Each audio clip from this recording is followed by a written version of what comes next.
Hello, friends. Welcome back to the YouTube channel. I'm Crystal, your Vibrant BF, and this is week 3 of Audacity August Audacity. And I'm really excited about this week because we've done like a lot of the groundwork, and now it's time to like really kind of start putting into action of what that looks like tangibly. So this week we're going to be talking about rewilding, and don't worry, we'll get into what exactly all that means. But at the time of this recording, we just recently had a total solar eclipse. And eclipse season to me feels a lot like the game Yahtzee. And if you're not familiar with the game Yahtzee, it's like a dice that go inside of this cup and you shake it and you throw them out and it's different numbers, and it's giving Forrest Gump, you never know what you're going to get. Life is like a box of chocolates. Anything is possible. And because of the rewire and the power of the subconscious mind, I really focus on anything is possible in the best way, right? Like anything can happen, things can shift and change like that. And it's just this very auspicious energy, if you will. So what do we do when we come together? We ground in the moment. So sit up nice and tall. Think of a nice string pulling you from the top, nice tall spine. Roll your shoulders back a couple times. Take a deep breath in for 4 and hold at the top. And exhale for 6. One more time. Why not? Deep breath in for 4. Hold and exhale. The act of rewilding involves unlearning, deconditioning, decolonizing ourselves. And that is on page 133 of the Audacity Experiment by my dear friend Chris Corsini. If you don't already have it, I highly, highly, highly recommend it to get it on the hard copy as well as Audible. He wrote and narrated it, so you get to hear it from his own mouth, his own emotions that come up. And then this has incredible QR codes. And yeah, that's just a little shout out from my dear friend. It's incredible. You see all the highlights in there because it's absolutely yummy. So rewilding essentially is returning to our authentic selves. The first week we asked the questions. The second weeks we did, okay, now that we have all this information, now what do we do? And this week it's really putting it into action. It's really putting it into play. And part of that is really understanding detachment. It's letting go. And that can look a lot of different ways. So letting go of what should have been, could have been, allowing for what can be, letting go of what the world told you should be doing or could be doing, and allowing what it is you truly want to do, your authenticity, your magic, your talents, your gifts, your abilities, releasing the limiting beliefs. There was a quote I used to say, it's like, I'm not fighting for my limitations, right? There's always a reason of why something can't work or shouldn't work or could work, but there's always a reason that it could. And especially with it being eclipse season, it's like, why not? There's a quote that says, oh, but what if I fall? And the response is, oh, darling, but what if you fly?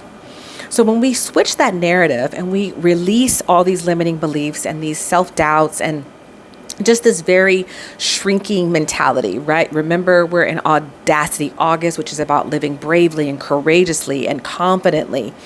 That is not shrinking. That is living in your light. That is coming before boldly. It's Leo season still. So we have a lot of help from the cosmos to really step into our most audacious self, to really help us rewild, which is getting back to our authenticity. So really just being intentional and showing up. And that starts with detaching. So we have the nervous system and 2 operating systems. We have our sympathetic and our parasympathetic. You've maybe heard me say this before. Our sympathetic, which many people are aware of, is your freeze, fight, fawn, flight. Freeze, fight, flight, and fawn response. Fawn is something people really don't hear about. And your fawn response is basically your people pleasing. Stop people pleasing, for people are never pleased.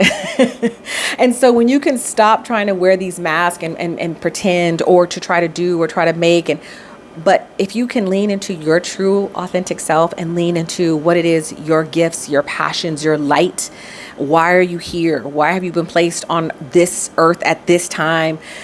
And let that shine authentically,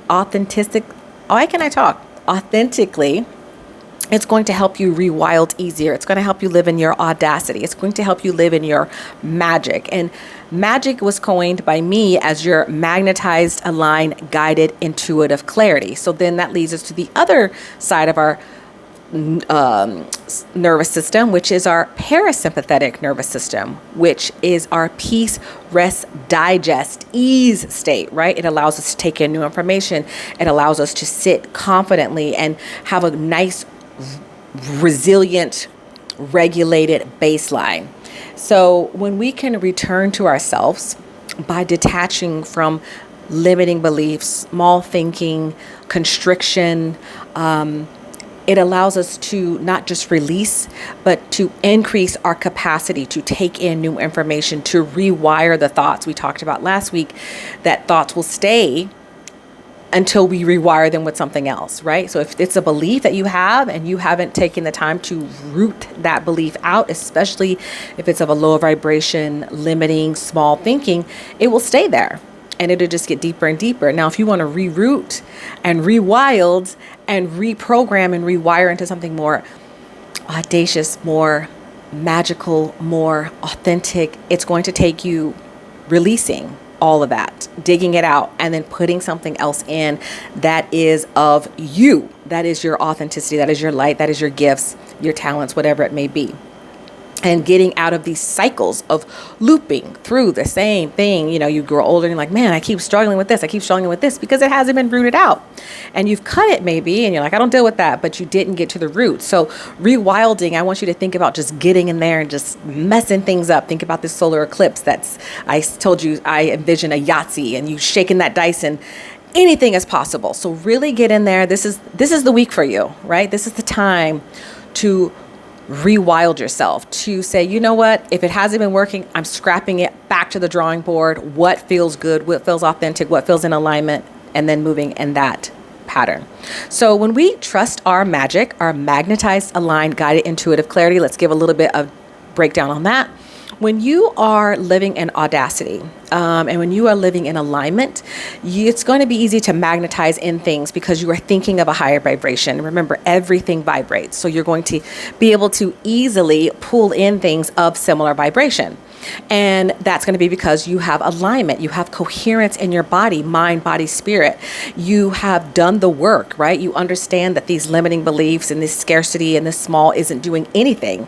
Remember, there is no passion in playing small and settling for a life that is less than the one you're capable of living. And that was from Nelson Mandela. And then you can be guided, which is G for the magic, guided by your intuition, right? Because when we are listening to our bodies, right, we're listening to these subtle shifts around us, like we're being intentional, we're taking in like, okay, how did this environment make me feel? How did this person make me feel? And really allowing and knowing that people will show you who they really are. And when someone shows you who they really are, believe them, right? Don't just live in this hopeful potential, but allow them to show you who they really are, and then you placing them in your life accordingly. And then your intuition, again, it's always speaking to you, understanding what that looks like for you. How does your intuition speak to you? Is it clairvoyance? Do you have visions? Is it clairaudience? Do you hear something? Is it clairsentience? Do you have a sensation? Is it claircognizance? Is it just a knowing? Like, how does your intuition show up for you in the body? And then C for magic is clarity, because when you have clarity in what it is you desire, what it is you are going, what it is that you are believing, the universe has to meet you in that space. Okay, so we're trusting our magic.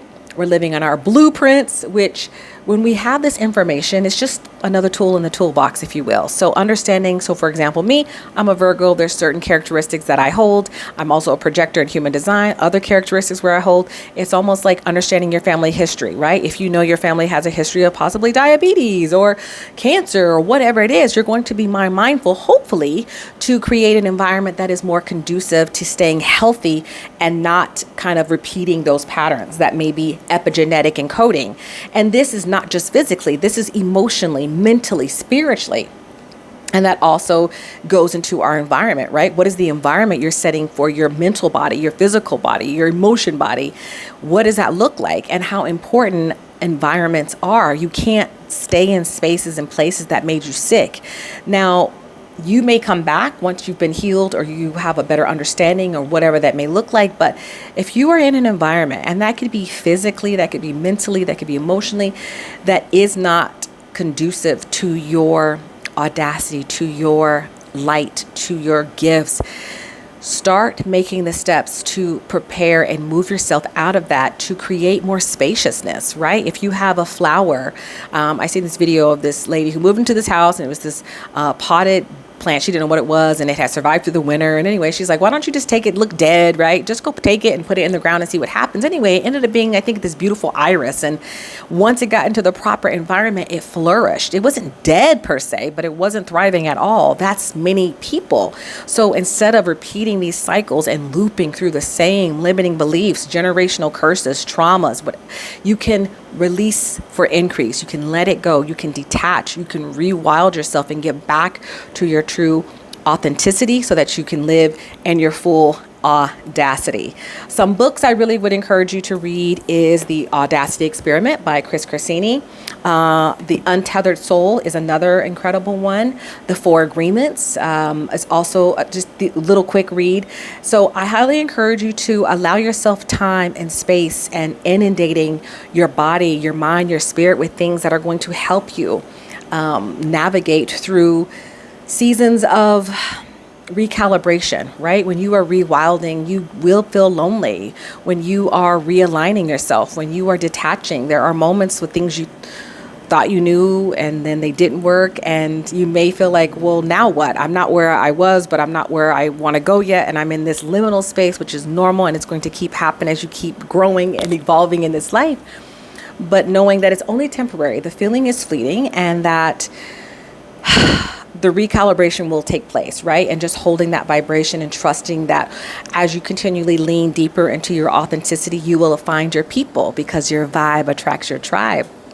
And that will create more expansion for you and be in environments that are more helpful for you to thrive. And also really focusing on gratitude, even in the midst of whatever, I don't know what's going on. It's positions you in a space of expansion. And that's what we're wanting. We're wanting more growth. We're wanting more authenticity. I cannot speak. We want more authenticity.